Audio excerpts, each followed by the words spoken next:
آپ کے جو چہرے کی سلوٹیں ہیں، لفظوں کا ترش ہونا ہے، وہ کئی دفعہ وہ مزہ خراب کر دیتا ہے. مزے کو خراب نہ کریں، آپ چلے جائیں. کوئی ضروری نہیں ہے کہ آپ لوگوں کی گردنیں جھکا کے خوش ہوں. یہ کوئی کام نہیں ہے کہ کوئی آپ کے سامنے جھولی پھیلائے تو آپ کہیں میں بہت بڑا آدمی ہوں. یہ کوئی کمال ہے؟ یہ آپ کس چکر میں پڑ گئے؟ یہ اللہ کی مخلوق ہے. ہمارے دینے سے کیا لوگ روز روٹی کھاتے ہیں؟ میرا رب ہی عطا کرتا ہے تو مخلوق پیٹ بھر کے کھاتی ہے. تو اگر آج اللہ نے ہمیں ذریعہ بنا دیا ہے تو ہمیں پھر یہ رویہ اختیار.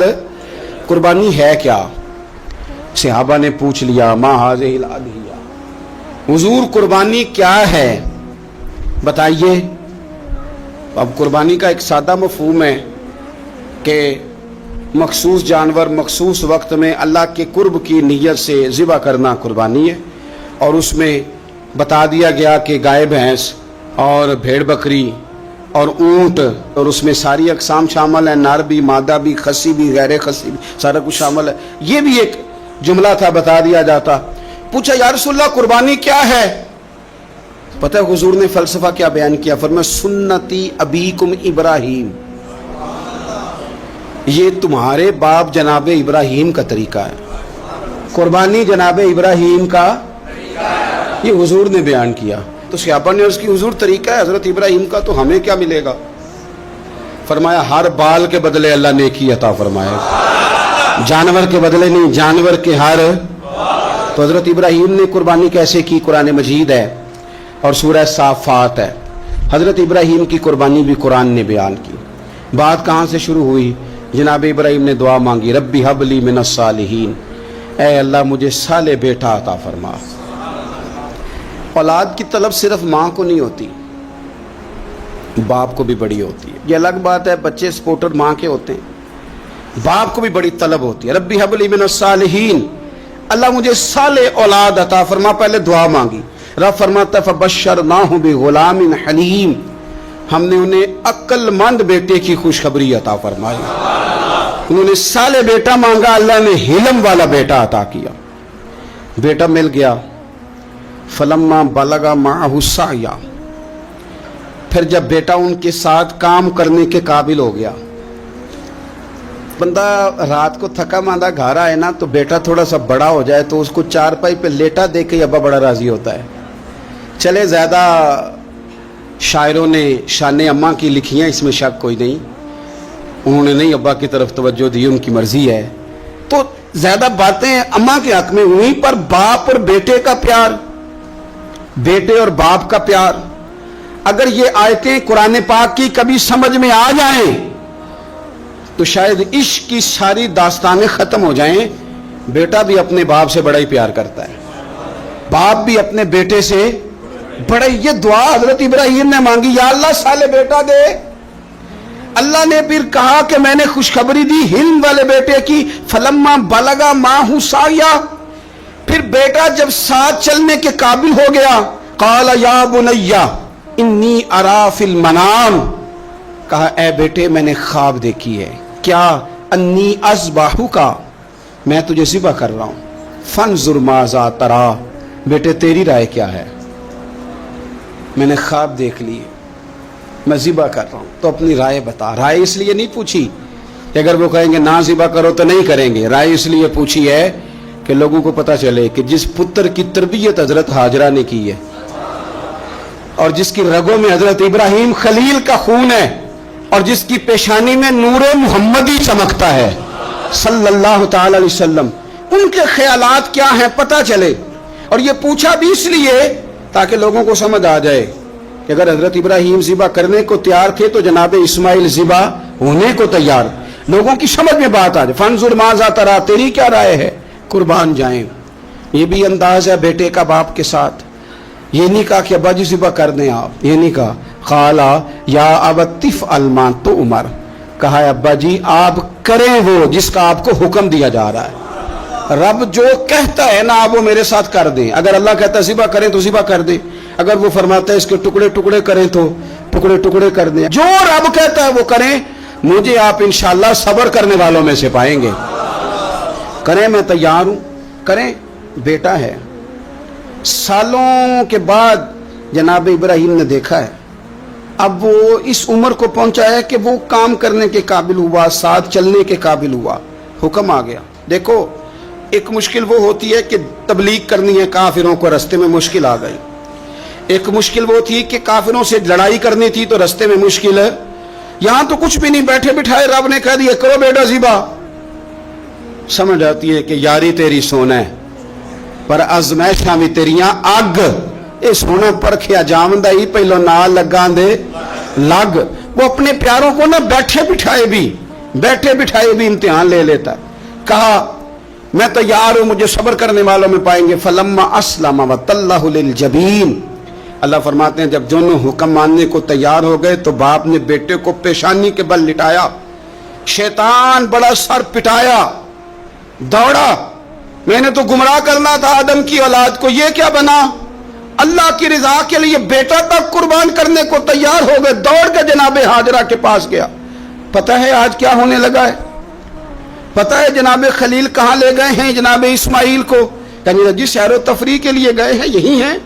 کہنے لگی نہیں، وہ تو ذبح کر دیں گے۔ جناب ہاجرہ کہنے لگی کبھی باپ نے بھی بیٹے ذبح کیے؟ کہ ان کا گمان ہے کہ رب کا حکم آیا ہے۔ فرمانے لگی تم مردود شیطان ہے، اللہ کے نبی کا گمان نہیں ہوتا، رب کے نبی کو وحی آیا کرتی ہے، دوڑ جا ادھر سے۔ اگر میرے مالک نے میری گود کا پالا مانگا ہے تو ایک اسماعیل ہے، کاش میری گود میں ہزاروں ہوتے، میں ایک ایک کر کے سارے اپنے رب کے نام پہ قربان کر دے۔ دوڑ کے آیا جناب اسماعیل علیہ السلام۔ پتہ ہے آپ کے والد کہاں لے جا رہے ہیں؟ فرمایا یہیں سیر کے لیے۔ کہنے لگے نہیں، ان کو تو خواب آئی ہے، رب کا حکم آیا ہے، وہ تو ذبح کر دیں گے۔ تو فرمایا ٹھیک ہے، میرے والد ذبح کریں گے تو میں ذبح ہو جاؤں گا، آپ نے میری بات کو سمجھنا ہے۔ پھر حضرت ابراہیم کے رستے میں آیا، کہنے لگا اے ابراہیم حضرت جبریل تو آئے ہی نہیں، آپ کو تو حکم حضرت جبریل کے ذریعے آتا ہے، آپ خواب دیکھ کے بیٹا ذبح کریں گے؟ روڑے اٹھائے، کنکر اٹھائے، زور سے مارے، وہ دوسری جگہ آ گیا، پھر کنکر مارے، پھر تیسری جگہ آ گیا، پھر کنکر مارے۔ کیا دنیا میں یہ بھی انداز بھی ہے کہ روڑے مارے تو عبادت کا ثواب ملے؟ آپ میری بات کو سمجھنا یار، روڑے مارو، روڑے کون مارے؟ حاجی صاحب مارے، ایک دفعہ مارے، کہا نہیں 3 دفعہ مارو، 3 دن مارو، آؤ روڑے مارو۔ یا اللہ، روڑے مارنا بھی عبادت ہے؟ پتھر مارے، کنکر مارے، فرمایا مارو نا، تمہیں پتہ نہیں نا کہ وہ ذائقہ کتنا ہے جب میرے خلیل نے میری خاطر روڑے مارے تھے، میری خاطر روڑے مارنا بھی عبادت قرار دے دیا۔ صحابہ نے پوچھا یا رسول اللہ یہ جو ہم کنکر مارتے ہیں جمرات کو، اس کا بھی ثواب ہے؟ فرمایا یہ تو تمہیں میزان عمل میں قیامت کے دن پتہ چلے گا نا اجر کتنا ہے، یہ تو تمہیں تب پتہ چلے گا۔ روڑے مارے حضرت ابراہیم خلیل نے۔ فلما اسلم وتلہ للجبین، دونوں تیار ہو گئے، باپ نے بیٹے کو پیشانی کے بل لٹائے۔ مفسرین کہتے ہیں خود کہا تھا جناب اسماعیل نے ابا جی سیدھا لٹا کے ذبح نہ کرنا، ہو سکتا ہے چہرہ دیکھیں تو آپ سے چھری نہ چلائی جا سکے، آنکھوں پہ پٹی باندھ لو، مجھے الٹا کر کے لٹا لو اور میرے ہاتھ پیر باندھ لو۔ بیٹے وہ کیوں؟ کہا آپ والد ہی نہیں پیغمبر بھی، پیغمبر بھی جد الانبیاء ابو الانبیاء ابراہیم خلیل، ایسا نہ ہو کہ میں موت آتے وقت تڑپوں تو کچھ خون اڑے، تو میں اللہ کے نبی کی بے ادبی نہیں کرنا چاہتا، مجھے ذرا باندھ لے۔ باپ نے بیٹے کو باندھا، چھری پکڑ لی اور گردن پہ چلائی۔ فلما اسلم وتلہ للجبین، آپ کبھی مزہ تو لے ان آیتوں کا۔ دونوں تیار ہو گئے، باپ نے بیٹے کو گردن کے بل لٹا لیا۔ ونادیناہ ان یا ابراہیم، رب فرماتے ہیں ہم نے آواز دی اے ابراہیم۔ آپ کبھی دیکھیں کوئی بندہ کام کر رہا ہو تو پیچھے سے کوئی دیکھنے والا آواز، او ٹھہرنا ٹھہرنا ٹھہرنا، ذرا مزہ لیں۔ ونادیناہ ان یا ابراہیم، اللہ فرماتے ہیں ہم نے آواز دی اے ابراہیم، قد صدقت الرؤیا، آپ نے تو خواب سچ کر دکھایا ہے، اے ابراہیم آپ نے تو خواب سچ کر دکھایا۔ ان کذالک نجزی المحسنین، ہم اسی طرح نیکوں کو بدلہ دیتے ہیں۔ ان ھذا لہو البلاء المبین، بے شک یہ بڑی آزمائش تھی، بے شک یہ کھلی آزمائش تھی۔ میں نے کہا تھا قرآن کی آیتوں کا بھی مزہ لیا کریں، یہ کھلی آزمائش تھی۔ جب آزمائش لینے والا کہتا ہے آزمائش کھلی تھی اور دینے والے نے سچ کر دکھائی، تو پھر حضرت ابراہیم کی شان دیکھی نا کتنی بلند ہے۔ لینے والا کہتا ہے آزمائش کو لی تھی وفدیناہ بذبح عظیم، اور ہم نے انہیں بچا لیا فدیے میں عظیم ذبیحہ دے کر۔ اللہ نے نا پھر دمبا بھیجا جنت سے۔ حضرت ابراہیم نے چھری چلا دی تھی، روکی کوئی نہیں، چھری چلا دی، اور جب بری طرح ذبح ہو گیا تو آنکھیں کھولی تو آپ نے دیکھا کہ نیچے دمبا ذبح ہوا پڑا ہے اور جناب اسماعیل دور کھڑے مسکرا رہے ہیں۔ تو حضرت ابراہیم کی زبان سے نکلا اللہ اکبر، اللہ اکبر۔ آپ کی بات سن کے جناب اسماعیل بھی پکارے اللہ اکبر، اللہ اکبر۔ یہ لفظ سنے تو حضرت جبریل بولے، کہنے لگے لا الہ الا اللہ واللہ اکبر۔ جب انہوں نے یہ کہا تو حضرت سیدنا ابراہیم پھر بولے، کہنے لگے اللہ اکبر وللہ الحمد۔ اللہ کو یہ لفظ بھی بڑے پیارے آئے۔ فرمایا پڑھو نا 9 ذی الحج کی فجر سے لے کر 13 تک پڑھو نا ذرا سارے، اللہ اکبر، اللہ اکبر، لا الہ الا اللہ واللہ اکبر، اللہ اکبر وللہ الحمد۔ فرمایا یہ پڑھتے رہو۔ انہوں نے پڑھے تھے مل کے تو مجھے بڑے پیارے لگے۔ فرمایا ہم نے انہیں بچا لیا ایک فدیہ، عظیم فدیہ دے کے، وَتَرَكْنَا عَلَيْهِ فِي الْآخِرِينَ، اور ہم نے ان کے ذکر کو چھوڑا ہے آنے والوں کے لیے۔ کیا لفظ ہے قرآن کے، قربان ہونے کو دل کرتا ہے۔ یہ بات بیان کر کے پتہ کیا فرمایا؟ رب نے فرمایا، رب نے فرمایا، خدا خود میر مجلس بود، رب کریم نے فرمایا، کیا فرمایا؟ فرمایا سلام علی ابراہیم، قربان جائیں، سلام علی ابراہیم۔ کیا بات کہاں ختم ہو رہی ہے، کہاں پہنچ رہی؟ کیا انداز؟ سلام علی ابراہیم، سلام علی ابراہیم۔ فرمایا سلام ہو ابراہیم پر، سلام ہو ابراہیم پر، سلام ہو۔ حضور فرمانے لگے غلاموں یاد رکھنا قربانی حضرت ابراہیم کا طریقہ ہے۔ یہ وہ طریقہ، کبھی بیٹے بھی کسی نے ذبح کیے ہیں، لے آئے میدانوں میں بیٹے ذبح کرنے، لے آئے۔ میرے نبی پاک سید عالم صلی اللہ علیہ وسلم نا شوق کرتے قربانی کا۔ بڑی پیاری چیز کوئی ہو نا تو بندہ کہتا ہے بڑی پیاری، بڑی لاڈلی، کہتا ہے بیٹے یہ چیز ہے تیری ذرا سنبھال لینا۔ بڑی قیمتی چیز ہو تو بندہ بیٹے بیٹیوں کہتا ہے آؤ نا تمہیں دکھاؤں۔ رسول پاک علیہ السلام فرمانے لگے اپنی لاڈلی بیٹی سیدہ فاطمہ الزہرا کو، حضرت زہرا پاک رضی اللہ تعالیٰ عنہ سے کہا فاطمہ ادھر آؤ، اپنی قربانی کے پاس آ کے کھڑی ہو جاؤ، میں تمہارا جانور ذبح کرنے لگا۔ اس کے پاس آ کے کھڑی ہو جاؤ، میں ذبح کرنے لگا ہوں، پاس آ جاؤ۔ ہمارے ہاں نا کاکروچ دیکھ کے چیخ مارنا فیشن ہے، چھپکلی دیکھ کے ڈر جانا فیشن ہے، جوان آدمی کو چوہے سے ڈر آتا ہے۔ تو میں نے کہا میاں تو جہاد کیسے کرے گا؟ اوہو بکرا ذبح ہو رہا ہے، پیچھے ہٹ جاؤ، پیچھے ہٹ جاؤ۔ کیوں جی؟ کہتے ہیں میں پڑھا لکھا جو ہوں، میرے وہ پیسے جو ہیں۔ کیا بات کرتے ہیں آپ؟ دنیا میں سب سے نازک اور لطیف جسم میرے رسول پاک کا ہے، اور حضور اپنے دست مبارک سے جانور ذبح کرتے تھے۔ سب سے زیادہ نرم دل اللہ نے حضور کو دیا ہے، لیکن حضور نے 63 اونٹ حج کے موقع پر اپنے دست مبارک سے ذبح فرمائے۔ یہ کیا بات ہوئی؟ کس طرف چل گئی قوم؟ ایک آدمی کو نبی پاک صلی اللہ علیہ وسلم نے دیکھا تو اس نے ایک پیر بکری کی گردن پہ رکھا ہے اور اپنے ہاتھوں کے ساتھ نا چھری تیز کر رہا ہے۔ حکمت سے بھرا جملہ میرے نبی پاک کا۔ حضور فرمانے لگے تم اسے 2 موتیں دینا چاہتے ہو؟ ترغیب و ترہیب میں حدیث میں 2 موتیں دینا چاہتے ہو؟ کیوں نہیں تم نے پہلے ہی اس کو تیز کر لیا؟ 2 دفعہ مارنے کا کیا مطلب؟ اچھی طرح سے آپ جانور کو خریدیں، اچھی نیت سے لے کے اچھی طرح ذبح کریں، اور خود آپ پارٹیسپیٹ کریں جب یہ کام ہو رہا ہو، آگے بڑھیں، صحیح کر کے ذبح کریں اور پھر اس کو اچھے طریقے سے تقسیم کریں۔